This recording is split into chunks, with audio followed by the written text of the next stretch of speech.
Mary of Bethany anoints Jesus for burial.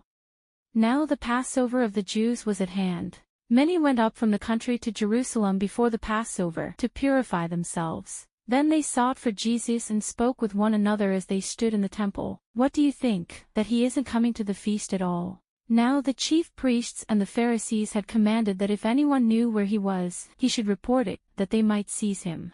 Then, 6 days before the Passover, Jesus came to Bethany, where Lazarus was, who had been dead, whom he raised from the dead. So they made him a supper there. Martha served, but Lazarus was one of those who sat at the table with him. Now while Jesus was in Bethany, in the house of Simon the leper, as he sat at the table, a woman came to him having an alabaster jar of very expensive ointment of pure nard, very costly. She broke the jar, and she poured it over on his head as he sat at the table. Therefore Mary took a pound of ointment of pure nard, very precious, and anointed Jesus' feet and wiped his feet with her hair. The house was filled with the fragrance of the ointment. But when his disciples saw this, there were some who were indignant among themselves, saying, "Why this waste? Why has this ointment been wasted? For this ointment might have been sold for much, for more than 300 denarii, $30,000, and given to the poor." So they grumbled against her. Then Judas Iscariot, Simon's son, one of his disciples, who would betray him, said, "Why wasn't this ointment sold for 300 denarii, $30,000, and given to the poor?" Now he said this not because he cared for the poor, but because he was a thief, and having the money box, used to steal what was put into it.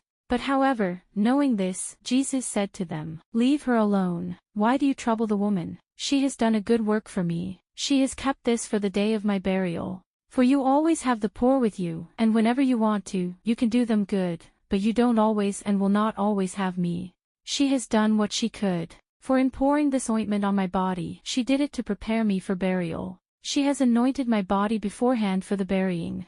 Most certainly I tell you, wherever this good news may be preached, and is preached, in and throughout the whole world, what this woman has done will also be spoken of as for a memorial of her." A large crowd therefore of the Jews learned that he was there, and they came, not for Jesus' sake only, but that they might see Lazarus also, whom he had raised from the dead. But the chief priests conspired to put Lazarus to death also, because on account of him many of the Jews went away and believed in Jesus.